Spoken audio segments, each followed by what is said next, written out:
നമസ്കാരം. രാവിലെ 6:30 മണിക്ക് തന്നെ പോയി ഒരു സിനിമ കണ്ടു. നമ്മളേറെ പ്രതീക്ഷയോടുകൂടി പോയി കാണുന്ന സിനിമയാണ് മോഹൻലാൽ LJP കൂട്ടുകെട്ടിലിറങ്ങിയ മലയക്കോട്ടെ വാലിബൻ. ഞാൻ ഇന്നലെയും പറഞ്ഞു, കഴിഞ്ഞ ദിവസങ്ങളിലും പറയുന്നുണ്ട്, തികച്ചും നിങ്ങൾ ലിജോയുടെ ഒരു സിനിമയായിട്ട് പോയിരുന്ന് കാണണം. അങ്ങനെ പോയിരുന്ന് കണ്ടാൽ ഈ സിനിമ നിങ്ങൾക്ക് ഇഷ്ടപ്പെടും.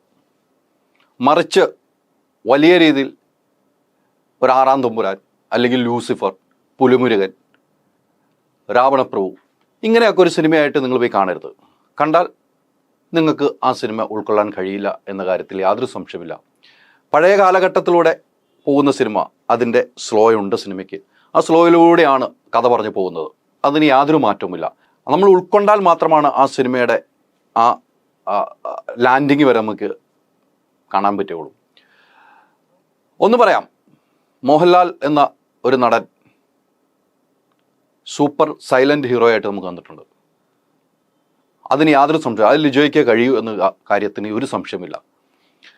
പിന്നീട് മോഹൻലാലിൻ്റെ തുടക്കം പറയാം. മോഹൻലാലിൻ്റെ എൻട്രി അത് കിടിലനാണ്. ഒരു രക്ഷയുമില്ലാത്ത എൻട്രിയാണ് മോഹൻലാലിനെ കാണിച്ചിരിക്കുന്നത്. ഓരോ ഫ്രെയിമും നമ്മുടെ മനസ്സിൽ കാണുന്ന ഫ്രെയിം നമ്മൾ പ്രതീക്ഷിക്കാത്ത ഫ്രെയിമാണ്. അതാണ് ലിജോയുടെ ഏറ്റവും വലിയ കഴിവ്. ഓരോ ഫ്രെയിമുകളും, ഓരോ ക്യാമറ ഫ്രെയിമുകളും നമ്മുടെ മനസ്സിൻ്റെ ആഴത്തിലേക്ക് എത്തുന്ന ഫ്രെയിമുകളാണ്. ആ ഫ്രെയിമുകളെക്കുറിച്ച് അറിയുന്നവർക്ക് കൃത്യമായിട്ട് മനസ്സിലാവുന്നുണ്ട്, സിനിമ പ്രേക്ഷകർക്ക് മനസ്സിലാവുന്നുണ്ട് ആ ഫ്രെയിമുകളെക്കുറിച്ച്. ഞാൻ ഇപ്പോഴും പറയുന്നു, നിങ്ങൾ LJPയുടെ പടമായിട്ട് തന്നെ പോയി കാണണം. അങ്ങനെ കണ്ടാൽ ഈ സിനിമ ഇഷ്ടപ്പെടുമെന്ന കാര്യത്തിൽ സംശയമില്ല. നമ്മൾ വലിയ മാസ് പ്രതീക്ഷിച്ച് പോകുമ്പോഴാണ് ഈ പ്രശ്നങ്ങൾ ഉണ്ടാകുന്നതെന്ന് എനിക്ക് തോന്നുന്നു. എന്നാൽ മാസുണ്ട്, നല്ല ഫൈറ്റുണ്ട്, 1, 2, 3 ഫൈറ്റുകൾ നന്നായിട്ട് കാണിച്ചിട്ടുമുണ്ട്. എന്തായാലും സിനിമയുടെ യാത്ര പറയുകയാണ്. തുടക്കത്തിൽ സിനിമ തുടങ്ങുന്നത് തന്നെ ഒരു ഫയൽമാൻ്റെ ഒരു യാത്രയിലൂടെ തുടങ്ങുന്നു.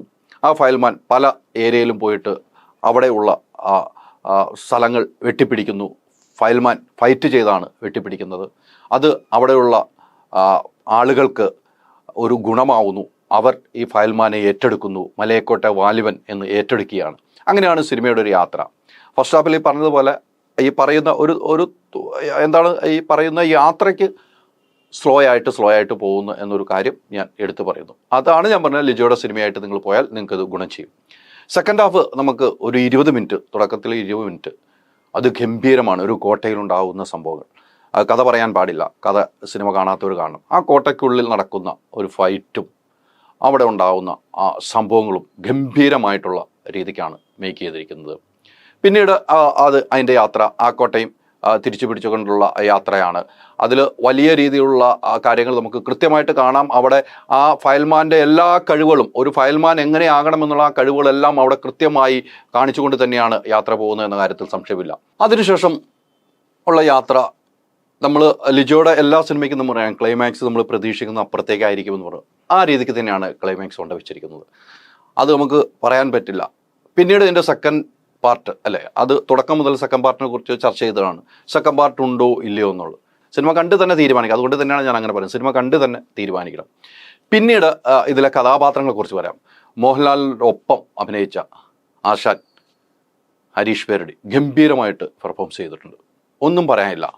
പിന്നീട് അദ്ദേഹത്തോടൊപ്പം തന്നെ യാത്ര ചെയ്യുന്ന മനോജ് എന്ന കലാകാരൻ, അദ്ദേഹത്തിൻ്റെ ആ ഓരോ സീനുകളും നമ്മുടെ മനസ്സിൽ തട്ടുന്നതാണ്. അദ്ദേഹത്തിൻ്റെ പ്രണയമുണ്ട്, വിരഹമുണ്ട്, എല്ലാം അദ്ദേഹത്തിൽ കൂടിച്ചേരുന്ന ഒരു നല്ലൊരു സീനാണ്. പിന്നെ നമുക്കറിയാം സുചിത്രയുടെ അഭിനയം. അങ്ങനെ പേരെടുത്ത് പറയുകയാണെങ്കിൽ കുറേ ആൾ, മണികണ്ഠനാണെങ്കിലും മണികണ്ഠന് കൊടുത്ത സ്പേസിൽ ഗംഭീരമായിട്ട് അഭിനയിച്ചിട്ടുണ്ട്. പിന്നീട് ഡാനിഷ് പറയാതിരിക്കാൻ പറ്റില്ല, എൻ്റെ ഇൻ്റർവ്യൂവിൽ വലിയ രീതിയിൽ ആളുകൾ പ്രേക്ഷകരേറ്റെടുത്ത അദ്ദേഹം ഗംഭീരമായ പെർഫോമൻസാണ് ഡാനിഷ് ചെയ്തിരിക്കുന്ന കാര്യത്തിൽ സംശയമില്ല. ഡാനിഷ് ഗംഭീരമായിട്ട് ചെയ്തിട്ടുണ്ട്. അതിൻ്റെ ഒരു മട്ടും പാവവും ആ സിനിമയിലെ മാറ്റുന്നത് ഡാനിഷിലൂടെയാണ് എന്ന് വേണം പറയാൻ. പിന്നെ ലാലേട്ടനെ സംബന്ധിച്ചോളം, ലാലേട്ടൻ ചെയ്തിരിക്കുന്ന ഏത് വേഷങ്ങൾ എടുത്തു നോക്കിയാലും അദ്ദേഹത്തെ കൈകളിൽ ഏൽപ്പിക്കുമ്പോൾ അത് ഭദ്രമായിട്ട് തന്നെ ചെയ്യും. നമ്മളെ ഒരു സംവിധായകൻ്റെ ഒരു കാഴ്ചപ്പാടാണ് ഒരു സിനിമ. ഒരു ആക്ടറിൻ്റെ കാഴ്ചപ്പാടിനൊപ്പം ഒരു സംവിധായകൻ്റെ കാഴ്ചപ്പാടാണ്. ആ സംവിധായകൻ എന്താണ് ലാലേട്ടനിൽ നിന്നും ഉദ്ദേശിക്കുന്നത്, മോഹൻലാലിൽ നിന്നും ഉദ്ദേശിക്കുന്നത്, അത് അദ്ദേഹം കൊടുത്തിട്ടുണ്ട് എന്നും നമുക്ക് മനസ്സിലാകും. അത് 100% അദ്ദേഹം നിറവേറ്റിയിട്ടുണ്ട് എന്ന കാര്യത്തിൽ സംശയമില്ല. പിന്നെ ഇതിൻ്റെ BGM, അത് തിയേറ്റർ കുലുക്കും എന്ന് പറഞ്ഞെങ്കിൽ ആ BGMൽ തിയേറ്റർ കുലുക്കുന്നുണ്ട്. കാരണം അത്രയും സൗണ്ട് ഇഫക്റ്റുകൾ ഇതിന് കൊടുത്തിട്ടുണ്ട്. എന്തായാലും പൊതുവെ ഈ സിനിമ എനിക്ക് കൃത്യമായി പറഞ്ഞാൽ നല്ല രീതിയിൽ ഇഷ്ടപ്പെട്ട ഒരു സിനിമയാണ്. കാരണം ഞാൻ ലിജോയുടെ സിനിമ കാണാൻ, ലാലേട്ടൻ്റെ കൂട്ടുകെട്ടിൽ ലിജോ ചെയ്ത സിനിമ കാണാനാണ് ഞാൻ പോയത്. അതുകൊണ്ട് തന്നെയാണ് എനിക്ക് സിനിമ ഇഷ്ടപ്പെട്ടത്. തിയേറ്ററിൽ ഇറങ്ങി വരുന്നവരെ റെസ്പോൺസ് പല രീതിക്കുണ്ടായിരുന്നു. അവിടെയും പറയുന്നത് ലിജോയുടെ സിനിമ കാണാൻ നിങ്ങൾ പോകണമെന്നാണ് തിയേറ്ററിൽ നിന്ന് ഇറങ്ങുന്നവർ പറയുന്നത്.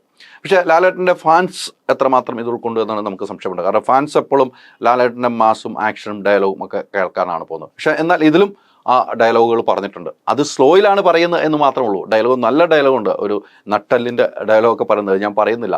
അത് സ്ലോയിലാണ് ലാലേട്ടൻ പറയുന്നത്. അതുകൊണ്ട് അത് എത്രമാത്രം ഇവർ ഉൾക്കൊണ്ടു എന്ന് എനിക്കറിയില്ല. എന്തായാലും സിനിമയെ സംബന്ധിച്ചിടത്തോളം 100% കൃത്യതയോടുകൂടി LJP കൃത്യ ഫ്രെയിമോടുകൂടി പ്രേക്ഷകരുടെ മുമ്പിലേക്ക് എത്തിച്ചിട്ടുണ്ട്. അത് തുടക്കം മുതൽ അവർ പറഞ്ഞതാണ്, നിങ്ങൾ വലിയ മാസ സിനിമ കാണാനല്ല നിങ്ങൾ പോകേണ്ടത്. മറ്റുള്ളവരും പറഞ്ഞു, ഷിബു ബേബി ജോൺ ആണെങ്കിലും ഒന്ന് പറഞ്ഞു LJP സിനിമയാണ്. ലാലേട്ടൻ പറയുന്നതാണ് LJPയുടെ ഒരു സിനിമയാണ്, ഞാൻ അതിനകത്ത് അഭിനയിച്ചു എന്നാണ് പറയുന്നത്. എനിക്ക് കിട്ടിയ കഥാപാത്രം ഞാൻ ഭംഗിയായിട്ട് ചെയ്തു എന്നാണ് പറയുന്നത്. അപ്പോൾ അങ്ങനെ LJPയുടെ സിനിമയായിട്ട് കാണാൻ പോയി കഴിഞ്ഞാൽ ഞാൻ വീണ്ടും പറയുന്നത്, നിങ്ങൾക്ക് ഉറപ്പായിട്ടും ആ സിനിമ കണ്ട് ആസ്വദിച്ചിറങ്ങി വരാൻ കഴിയും. തുടക്കത്തിൽ ഈ പറയുന്നത് പതുക്കെയാണ് പോകുന്നത്. അത് ലാഗായിട്ട് ഫീൽ ചെയ്യുകയല്ല. അതിൻ്റെ റൂട്ട് അങ്ങനെയാണ്. ലിജോയുടെ സിനിമകളെല്ലാം റൂട്ട് അങ്ങനെയാണ്. ടൈറ്റിൽ എഴുതുമ്പോൾ തന്നെ നമുക്കറിയാം നല്ല ആ രീതിക്കാണ് പോകുന്നത്. പഴയകാല ടൈറ്റിലുകൾ പോലെയാണ് പോകുന്നത്.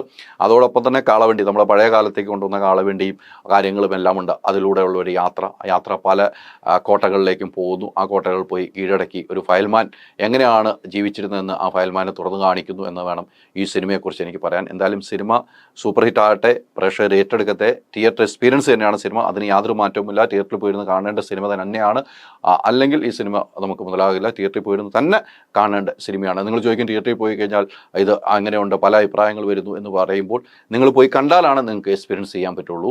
എന്തായാലും ലാലേട്ടൻ്റെ ഫാൻസും അതിൽ ഹാപ്പി ആയിട്ടുണ്ട് എന്നാണ് എനിക്ക് മനസ്സിലാക്കുന്നത്. ഞാൻ പറയാം, മാസല്ല ക്ലാസ് അല്ല എന്നൊന്നും പറയാനില്ല. മാസുമുണ്ട്, ക്ലാസ്സുമുണ്ട്, എല്ലാം ചേർത്തൊരു ലിജോയുടെ പക്കാ മൂവി. ഓരോ ഫ്രെയിമും എടുത്തെടുത്ത് പറഞ്ഞ് വീണ്ടും ഞാൻ പറയുന്നു, സിനിമ തിയേറ്ററിൽ പോയി കാണേണ്ട സിനിമയാണ്. നിങ്ങളുടെ ഡിസൈനർ ഹോം എന്ന സ്വപ്നം യാഥാർത്ഥ്യമാക്കുന്നു. സാൻബിൾഡ്, ഡിസൈൻഡ് ബൈ കോൺസെപ്റ്റ്സ്.